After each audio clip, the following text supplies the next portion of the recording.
So, Boyhood, which is the new film by Richard Linklater, which, through the most bizarre cosmic coincidence, almost exactly shares a running time with Transformers Age of Extinction. It's 166 minutes long.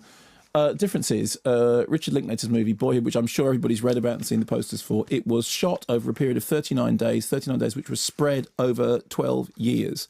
And during the course of the movie, we see the central character, Mason Jr., played by this very, very charismatic actor, Ellical Train.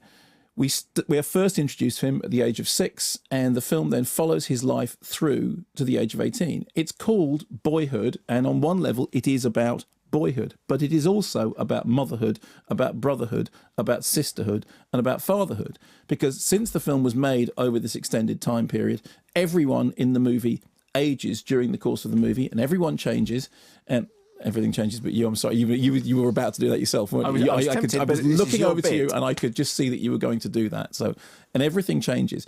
And one of the things that the movie is about is, although the title seems to imply that it is a story about a boy, it is in fact a story about a disparate family, a brother and sister with parents who are separated. Patricia Arquette is the mum who is constantly wrestling with, on the one hand, the rigours of single parenthood, on the other hand, a series of relationships with people, all of whom turn out to be bad news for her, and a recurrent, incidentally, motif about alcoholism and addiction and cycles of abuse. Meanwhile, Ethan Hawke is the overgrown man boy who, at the beginning of the film, is this Pontiac driving dad who turns up out of nowhere in order to, to be exciting and with presence and all the rest of it, but is reckless and doesn't have the sort of the day-to-day responsibility of raising the two children, as I said, by Ellical Train, and then also played by Lorelei Linklater, who is Richard Linklater's daughter, who obviously, during the course of the movie, everybody ages, everybody changes. Here is a clip which, just to demonstrate that it's not just about boyhood, here's a clip in which you don't hear the boy speaking. This is Ethan Hawke in the car with his kids. Talk to me. Samantha, how was your week? I don't know, Dad, it was kind of tough. Billy and Ellen broke up, and Ellen's kind of mad at me because she saw me talking to Billy in the cafeteria. And you remember that sculpture I was working on? Well, it was a unicorn, and the horn broke off, so now it's a zebra, okay? But I still think I'm gonna get an A, right? Mason, how was your week? Well, Dad, it's kind of tough. Joe, he's kind of a jerk. Actually, he stole some cigarettes from his mom. He wanted me to smoke them, but I said no, because I knew what a hard time you had quitting smoking, Dad. How about that? Is that so hard? Dad, these questions are kind of hard to answer. What is so hard to answer? About what sculpture are you making? It's abstract. Okay, that's good. See, I didn't know that. I didn't know you were even interested in abstract art. I'm not. They make us do it. But, Dad, why is it all on us, though? What about you? How was your week? Who do you hang out with? Do you have a girlfriend? What have you been up to? I see your point. So we should just let it happen more naturally, right? That's what you're saying. Okay, that's what we'll do. Starting now. So obviously there are kind of precedents in terms of making a film or a series of films over an extended period of time. Linklater himself points to Truffaut and the central character from 400 Blows, who then recurs in a series of films, this sort of alter ego character.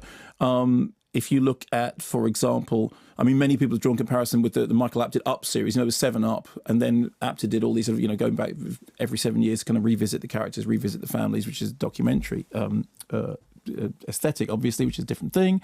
Then, Lars von Trier was making this movie famously that he was shooting 3 minutes of every year until 2024, and then he just gave up. He just got bored, because that's one of the problems with it. You start on one of these projects, and after you've done it for a certain amount, you go, oh no, I've done this for a long time now. I'm a bit bored. I'm going to go on to something else. That was Lars von Trier. Just checking. The peripatetic accent. He was speaking to me as a very interesting accent. And then, of course, you have Linklater's own Before trilogy, with which this sort of intertwines, because this was made, they started after the first one, before the second one, and it comes out after the third one. So there's an intertwining. And, of course, Ethan Hawke is the kind of connecting link between both of those, because Ethan Hawke is, to some extent, Linklater's muse.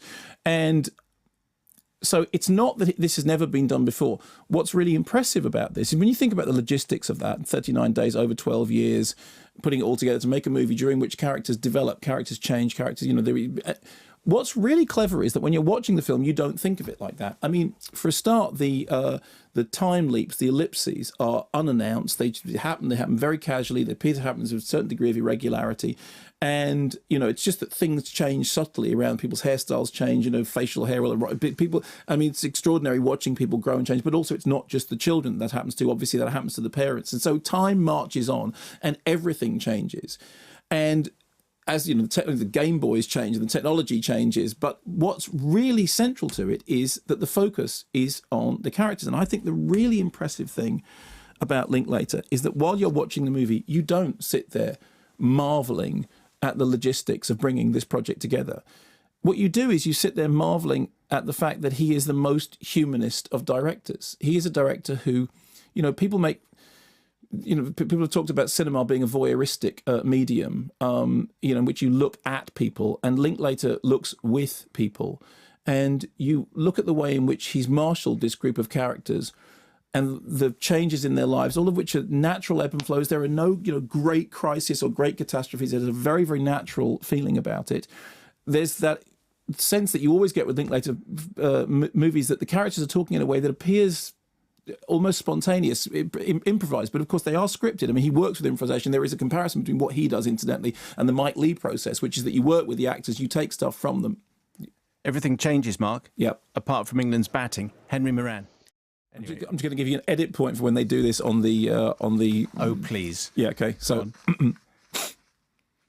and essentially that thing about you're looking, you're with the characters, you're growing with them, you're changing with them.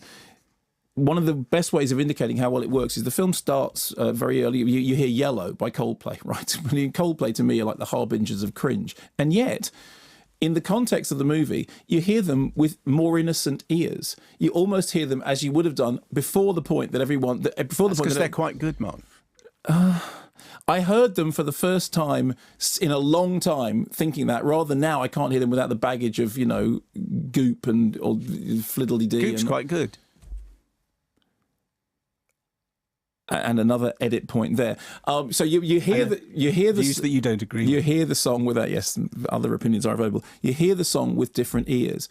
If you look at Linklater's back catalogue, whether it's whether it's Slacker, or whether it's there's animated films like Scanner Darkly and Waking Life, or whether it's the Before trilogy in which, as you said, you see this couple growing up and together and apart, or whether it's Me and Orson Welles, which is a sort of historical drama, historical fiction, or Bernie, which is this sort of jet black, It's Not a Wonderful Life, true story of murder and repression and the strangeness of townsfolk reaction to somebody who's committed a terrible act, but on the other hand, they kind of like him. And all the way through, the thing that runs through it like a stick of rock is that Linklater has this fantastic humanist sensibility that means that we're not looking at the people, we're looking with them.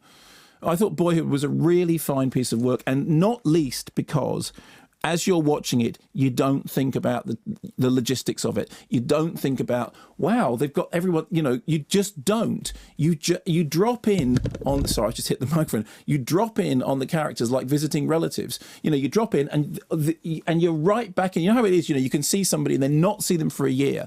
And then you see them and you pick up and you go, and another thing. Like when you and I broke up at the end of Radio 1 and then we got back together again when Radio 5, and I think the first thing we said was, and another thing. And it's like that, and it does it with those ellipses in time, and the whole thing plays a bit, and it's intelligent, and it's full of the milk of human kindness without being coy or sentimental, and it's really fine.